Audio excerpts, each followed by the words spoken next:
गंगा मैया का वह रहस्य जो राजा भगीरथ ही जानते थे। राजा हरिश्चंद्र के पुत्र रोहित हुए। रोहित के पुत्र का नाम हरित था। हरित से चंप नामक प्रतापी पुत्र उत्पन्न हुए, जिन्होंने चंपापुरी नगर की स्थापना की। चंप के पुत्र सुदेव हुए और सुदेव से विजय का जन्म हुआ।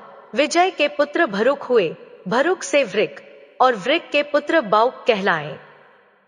कालांतर में शत्रुओं ने छलपूर्वक राजा बाउक से उनका राज्य छीन लिया। राज्य भ्रष्ट होकर राजा बाउक अपनी पत्नी के साथ वन चले गए। वनवास के दौरान वृद्धावस्था के कारण राजा बाउक का देहांत हो गया। पति के निधन के पश्चात उनकी पत्नी भी उनके साथ सती होने के लिए उद्यत हुई। उसी समय महर्षि वहां उपस्थित हुए। उन्होंने दिव्य दृष्टि से जान लिया कि रानी गर्भवती है। महर्षि ने उन्हें सती होने से रोकते हुए कहा, तुम्हारे गर्भ में जीवन पल रहा है, गर्भस्थ संतान का नाश करना तुम्हारा अधिकार नहीं है। जब राजा बाउक की अन्य पत्नियों सौतों को यह ज्ञात हुआ कि रानी गर्भवती है, तो उन्होंने ईर्ष्या और द्वेषवश से भोजन में विष मिला दिया। विष को संस्कृत में गर कहा जाता है, परंतु महर्षि और की कृपा से वह गर्भ विष से नष्ट नहीं हुआ, अपितु उसी विष के प्रभाव सहित बालक का जन्म हुआ। चूंकि वह बालक गर विष के साथ उत्पन्न हुआ था, इसलिए महर्षि और ने उसका नाम सगर रखा। आगे चलकर वही सगर महाराजाधिराज बने, यशस्वी, पराक्रमी और चक्रवर्ती सम्राट। उनके ही पुत्रों ने पृथ्वी को खोदते हुए समुद्र की रचना की। महाराज सगर ने अपने गुरुदेव महर्षि औरव की आज्ञा का पालन करते हुए तालजंग, यवन, शक और बर्बर जातियों का वध नहीं किया, बल्कि उन्हें दंडस्वरूप विरूप कर दिया। किसी के केश मुड़वा दिए गए, किसी की पहचान बदल दी गई, जिससे वे समाज में अलग पहचाने जाए। इस प्रकार यह वंश कथा धर्म, करुणा, गुरु आज्ञा और दैवी कृपा का अद्भुत उदाहरण बनती है। इन व्यवस्थाओं के पश्चात महाराज सगर ने महर्षि औरव के निर्देशानुसार अश्वमेध यज्ञ का आयोजन किया। यह यज्ञ संपूर्ण वेदमय, देवतामय और सर्वशक्तिमान भगवान की आराधना का महान माध्यम था। अश्वमेध यज्ञ में एक अश्व छोड़ा जाता था। वह घोड़ा जिस जिस राज्य से होकर गुजरता, यदि वहां का राजा उसका पूजन कर नमस्कार कर देता, तो उसे पराजित माना जाता और युद्ध नहीं होता। किंतु यदि किसी ने उस घोड़े से तनिक भी छेड़छाड़ की, तो युद्ध निश्चित होता और बलवान राजा उसे बंदी बना लेता। परंतु इस यज्ञ के समय एक अद्भुत घटना घटी। यज्ञ का अश्व किसी राजा ने नहीं, बल्कि स्वयं देवराज इंद्र ने छलपूर्वक चुरा लिया। इस कारण यह पता ही नहीं चल सका कि घोड़ा किसके द्वारा रोका गया है। उसी समय महारानी सुमति के गर्भ से उत्पन्न सगर के 60,000 पुत्रों को जब यह ज्ञात हुआ, तो उन्होंने अपने पिता की आज्ञा से घोड़े की खोज में संपूर्ण पृथ्वी छान डाली, किंतु अश्व कहीं दिखाई नहीं दिया। घोड़ा न मिलने पर उन्हें अत्यंत क्रोध आया। क्रोधावेश में उन्होंने पृथ्वी को खोदना प्रारंभ कर दिया। खोदते खोदते वे पृथ्वी के पूर्वोत्तर कोने में पहुंचे, जहां उन्होंने देखा कि उनका अश्व महर्षि कपिल के आश्रम के समीप बंधा हुआ है। उसे देखते ही सगर के पुत्रों ने शस्त्र उठा लिए और क्रोधित होकर चिल्लाने लगे, दौड़ो दौड़ो, यही हमारे अश्व को चुराने वाला चोर है। देखो, घोड़ा चुराकर यहाँ बांध दिया और आंखें मूंद कर बैठ गया। इस पापी को मार डालो। 60,000 पुत्र शस्त्र लेकर कपिल मुनि की ओर दौड़ पड़े। उस समय भगवान कपिल ध्यानस्थ अवस्था में परम ब्रह्मा के चिंतन में लीन थे। जैसे ही उनकी ध्यानावस्था भंग हुई और उनकी आंखें खुली, महापुरुष के तिरस्कार का फल तत्काल प्रकट हुआ। किसी शाप या अस्त्र के बिना केवल उनके दिव्य तेज से सगर के 60,000 पुत्रों के शरीरों में अग्नि प्रकट हो गई और क्षण भर में वे सभी भस्म हो गए।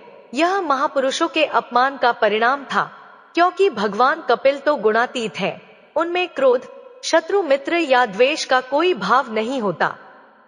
जैसे पृथ्वी की धूल का आकाश से कोई संबंध नहीं होता, वैसे ही क्रोध का दिव्य महापुरुषों से कोई संबंध नहीं होता। भगवान कपिल तो साक्षात भगवान के अवतार हैं। उन्होंने संसार सागर से पार उतरने के लिए सांख्य शास्त्र रूपी दृढ़ नाव प्रदान की है, जिसके द्वारा मुक्ति की इच्छा रखने वाला कोई भी साधक भवसागर पार कर सकता है। वे परम ज्ञानी परमात्मा स्वरूप हैं। उनमें शत्रु और मित्र का भाव कैसे हो सकता है? जब यह समाचार महाराज सगर तक पहुंचा कि उनके 60,000 पुत्र भस्म हो गए हैं, तब उनके हृदय में गहन शोक और वैराग्य का उदय हुआ। महाराज सगर की एक दूसरी पत्नी थी, केशनी। उनके गर्भ से असमंजस नामक पुत्र उत्पन्न हुआ। असमंजस के पुत्र का नाम अंशुमान था। अंशुमान अपने दादा महाराज सगर की आज्ञाओं का पूर्ण पालन करते थे और सदा उनकी सेवा में तत्पर रहते थे। असमंजस पूर्वजन्म में एक महान योगी थे, किंतु विषय संग के कारण वे योग मार्ग से विचलित हो गए। फिर भी योग का प्रभाव इस जन्म में भी विद्यमान था। इसी कारण वे जानबूझकर कोई भी शुभ कार्य नहीं करते थे। वे अपने आचरण को ऐसा बना लेते कि लोग उनसे प्रेम ना करें, बल्कि उन्हें तिरस्कृत करें। इसी उद्देश्य से वे अपने को बुद्धिहीन और पागल के रूप में प्रस्तुत करते थे। कभी कभी वे अत्यंत निंदनीय कर्म भी कर बैठते, जिससे नगरवासी उन्हें सचमुच पागल समझने लगे। यहाँ तक कि जब छोटे छोटे बालक खेलते दिखाई देते तो वे उन्हें उठाकर सरयू नदी में डाल देते। इससे समस्त नगर में भय और आक्रोश फैल गया। महाराज सगर ने जब यह सब देखा तो उन्हें लगा कि असमंजस का आचरण उनके कुल और स्वभाव के सर्वथा विपरीत है। अंततः उन्होंने असमंजस का त्याग कर दिया।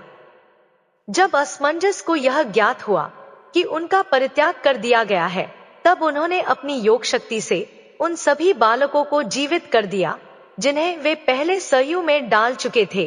प्रत्येक बालक को उसकी अवस्था और स्थान के अनुसार नगर में छोड़कर वे स्वयं वन की ओर चले गए। जब अयोध्या के नागरिकों ने अपने अपने बालकों को सकुशल लौटते देखा, तब महाराज सगर को गहरा पश्चाताप हुआ। वे सोचने लगे, हमने अपने सिद्ध योगी पुत्र को पागल समझकर उसका अपमान कर दिया। इसके पश्चात महाराज सगर ने अपने पौत्र अंशुमान को आज्ञा दी कि वे अश्वमेध यज्ञ के अश्व और अपने चाचाओं के विषय में सत्य का पता लगाएं।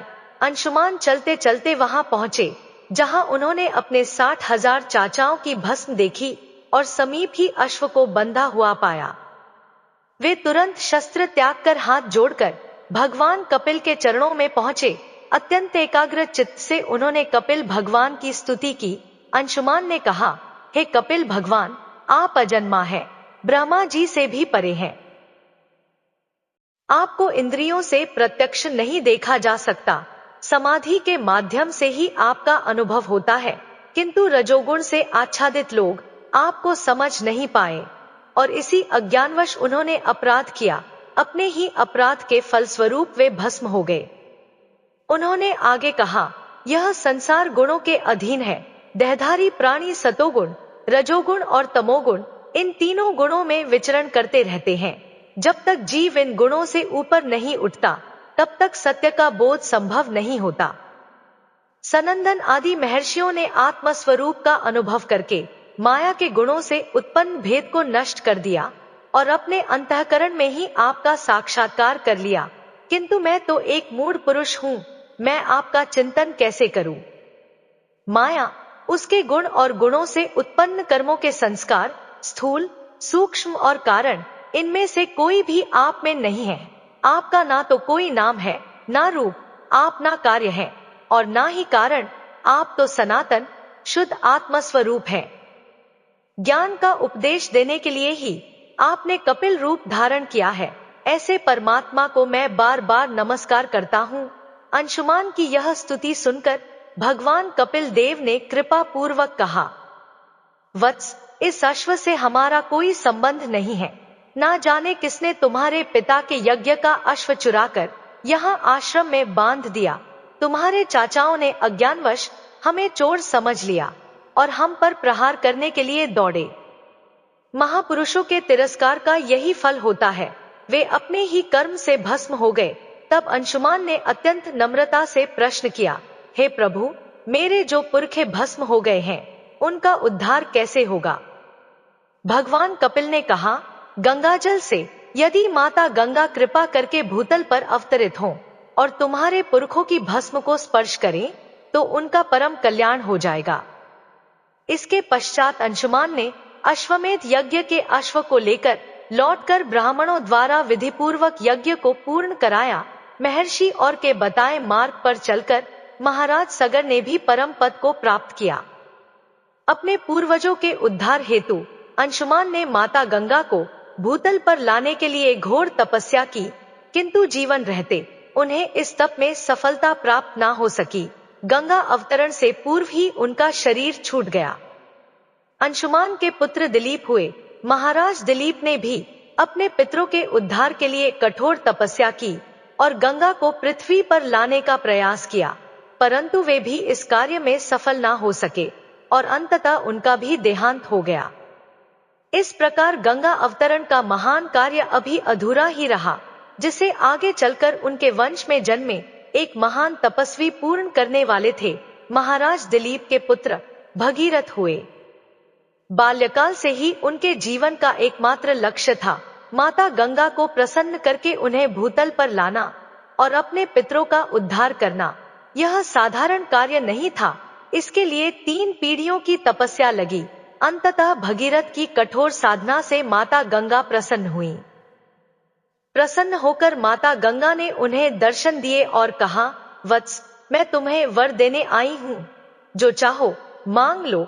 भगीरथ ने साष्टांग प्रणाम कर अत्यंत नम्रता से प्रार्थना की, हे गंगा मैया, आप मृत्यु लोक में पधारिए और मेरे पितरों का कल्याण कीजिए। माता गंगा ने कहा, भगीरथ, इसमें 2 बड़ी समस्याएं हैं। पहली, जब मैं स्वर्ग से पृथ्वी पर गिरूंगी तो मेरा वेग अत्यंत प्रचंड होगा। यदि बीच में कोई मुझे ना रोके तो मैं भूतल को भेदती हुई रसातल में चली जाऊंगी और तुम्हारा प्रयास निष्फल हो जाएगा। दूसरी, पृथ्वी पर आने पर पापी लोग मेरा स्पर्श करके निष्पाप हो जाएंगे, परंतु उनके पाप मुझे ग्रहण करने पड़ेंगे, तब मैं अपने पाप कहां धोऊंगी? भगीरथ ने विनम्रता से उत्तर दिया, मां, पहली समस्या का समाधान मैं अभी कर देता हूं। मैं भगवान शंकर की तपस्या करूंगा, वे ही आपके प्रचंड वेग को अपने शीश पर धारण कर सकेंगे। फिर उन्होंने दूसरी समस्या का समाधान बताया, हे गंगा मैया, पृथ्वी पर केवल पापी ही आपका स्पर्श नहीं करेंगे, ऐसे महात्मा भी होंगे जिन्होंने समस्त भोगों का त्याग कर दिया है, जो संसार से विरक्त होकर निरंतर भगवत चिंतन में लीन रहते हैं। शांत, ब्रह्मनिष्ठ, लोक को पावन करने वाले सन्यासी। जब ऐसे भगवत प्रेमी महात्मा आपके जल में स्नान करेंगे तो उनके स्पर्श मात्र से आप पुनः निष्पाप हो जाएंगी। जिनके हृदय में निरंतर भगवान श्री कृष्ण का चिंतन होता है, वहां स्वयं भगवान प्रकट हो जाते हैं। ऐसे संत आपके समस्त पापों का नाश कर देंगे। भगीरथ के समाधान से माता गंगा संतुष्ट हुई। तब भगीरथ ने भगवान शंकर की घोर तपस्या की। उनकी तपस्या से प्रसन्न होकर महादेव ने वचन दिया कि वे गंगा के वेग को अपने शीश पर धारण करेंगे। जब माता गंगा ब्रह्मलोक से प्रचंड धारा के रूप में उतरी, तब भगवान शंकर ने अपनी जटाएं खोल दी। गंगा की विशाल धारा उनकी जटाओं में उलझकर रुक गई। गंगा का वेग वहीं शांत हो गया। भगीरथ ने हाथ जोड़कर प्रार्थना की, हे महादेव, यदि एक भी बूंद पृथ्वी पर ना गिरी तो मेरे पितरों का उद्धार कैसे होगा? तब भगवान शंकर ने एक जटा खोली, जिससे गंगा की धारा 3 रूपों में प्रकट हुई, अलकनंदा, मंदाकिनी और भागीरथी। मंदाकिनी अनुसुया जी के आश्रम चित्रकूट में प्रकट हुई, अलकनंदा स्वर्ग और पाताल में प्रवाहित हुई और भागीरथी भारतवर्ष को पावन करती हुई हिमालय से निकलकर पृथ्वी पर प्रवाहित हुई। भागीरथ स्वयं आगे आगे चलते थे और पीछे पीछे मां गंगा बहती चली आ रही थी। जिस भूमि पर गंगा प्रवाहित हुई वह भूमि धन्य और पावन हो गई। मां गंगा के प्रति भगीरथ की ऐसी गहन आसक्ति थी जैसी अपनी सगी माता से होती है। बचपन से ही गंगा उनका जीवन बन गई थी। आहार भी गंगा जल, विहार भी गंगा तट। गंगा शब्द सुनते ही उनके हृदय में वैसा ही रोमांच होता था जैसा माँ का स्मरण होते ही होता है। गंगा ने उन्हें माँ की भांति ही पालन पोषण किया। भगीरथ के हृदय से यही प्रार्थना निकलती थी, हे देवी गंगे, आपके तट पर रहकर आपके जल का पान करते हुए विषय तृष्णा से मुक्त होकर जीवन व्यतीत करूं, यही मेरा परम सौभाग्य है। एक बार किसी ने एकांत में उस साधक से प्रश्न किया जो गंगा के किनारे तपस्या और साधना में लीन था, आप भी तो मन वाले हैं। जब साधक साधना करता है तो उसका मन विषयों की ओर भागता है, संसार, भोग, आकर्षण। क्या आपको यह सब कभी नहीं सताया? साधक ने शांत और गंभीर स्वर में उत्तर दिया, सत्य यह है कि ऐसी रहनी और ऐसा स्थान था जहां विषय चिंतन का कोई संयोग ही नहीं बनता था। गंगा के पवित्र तट पर रहकर सिद्ध और ब्रह्मलीन महापुरुषों के सानिध्य में मेरा जीवन बीता। ऐसे महापुरुष जिन्हें देखकर हृदय में हाहाकार मच जाए। यह देह नहीं, यह ब्रह्म तत्व में स्थित चेतना है, वहां विषय का स्मरण कहाँ होता। साधक ने आगे कहा, गंगा के किनारे रहना ही जीवन था, भीड़ जहां होती वहां जाना नहीं। हरिद्वार की ऊंचाई, शोर और कोलाहल से दूर, केवल किनारा, केवल गंगा। प्रयागराज का संगम, काशी के घाट, विश्वनाथ का सानिध्य और फिर लौटकर वही गंगा का किनारा। जीवन में किसी अन्य तीर्थ या धाम की ओर जाने का विचार नहीं था। वृंदावन जाना था, इसलिए चित्रकूट में कुछ दिन रुके, अन्यथा गंगा ही सब कुछ थी। गंगा केवल नदी नहीं, वह विषय तृष्णा का नाश करने वाली, मन को संसार से खींचकर ईश्वर की आराधना की अद्भुत वृत्ति देने वाली है। गंगा सकल पापों का नाश करने वाली, स्वर्ग का सोपान, तरल तरंगों में लीलायमान देवी। जो प्राणी नित्य गंगा के जलकण के अणु मात्र का भी स्पर्श करता है, वह कलंक और भय को त्याग कर दिव्यता की ओर अग्रसर हो जाता है। कलियुग उसका कुछ नहीं बिगाड़ सकता। जो प्रतिदिन गंगाजल का पान करता है, भले ही केवल एक बूंद ही क्यों ना हो, क्योंकि गंगाजल केवल जल नहीं है, यह भगवान के चरणों का अमृत है, वामन भगवान का चरणामृत। उसी गंगा को देवाधिदेव महादेव अपने मस्तक पर धारण करते हैं, जो ब्रह्मांड को चीरती हुई, शिव की जटाओं में खेलती हुई, स्वर्ग से उतरकर सुमेरु की पर्वतमालाओं से बहती, पृथ्वी पर पापों की सेना को ललकारती हुई समुद्र को भर देती है, वही देवपुरी की पावन नदी गंगा है। गंगा कोई साधारण जल नहीं, वह ब्रह्मद्रव है, मूर्तिमान भगवत स्वरूप है। हम भारतवासियों का कितना महान सौभाग्य है कि हमारे देश में ब्रह्मा स्वयं नदी बनकर बहता है। गंगा के सानिध्य में हर दिन नया उत्साह, नई अग्नि, भगवत प्राप्ति की नई लगन उत्पन्न होती है। ऐसी स्थिति में खान पान, विश्राम और संसार, इनका स्मरण तक नहीं रहता। गंगा की कृपा से स्मरण की वृत्ति ही नष्ट हो जाती है। त्रिकाल गंगा स्नान, सर्दी हो, गर्मी हो या वर्षा, तीनों समय पूर्ण स्नान। ऐसा नहीं कि केवल हाथ पैर धो लिए, बल्कि शीश सहित गंगा में डुबकी जब लगन लग जाती है तो फिर कुछ और सुहाता ही नहीं। जिसे लगता है कि विषय उसे खींच रहे हैं, वहां अभी भगवत प्राप्ति की लगन जागृत नहीं हुई। जब वह लगन जाग जाती है तो ब्रह्मा आदि के भोग भी विष समान प्रतीत होते हैं। नारायण ब्रजचंद की लगन लग जाए तो संसार की ओर दृष्टि ही नहीं जाती। गंगा तट पर जीवन और मृत्यु का साक्षात दर्शन होता है। कहीं चिता जल रही है, कहीं कुत्ता किसी का अंग उठाकर भाग रहा है, कहीं शरीर की दुर्दशा। ये दृश्य वैराग्य की अग्नि बन जाते हैं। यही हमारा भविष्य है। यदि भगवत तत्व का बोध ना हुआ, कई कई दिन भूखे रहने पर भी पीड़ा नहीं होती। हर क्षण ब्रह्माकार वृत्ति, रात दिन एक ही लक्ष्य, परम सत्य की प्राप्ति। प्राकृतिक कष्ट भी सुख का अनुभव कराते हैं। जैसे योद्धा घाव को भी गौरव समझता है और कायर भय से कांपता है। जिसका लक्ष्य भगवत प्राप्ति हो, उसके लिए गंगा वैराग्य का ईंधन बन जाती है।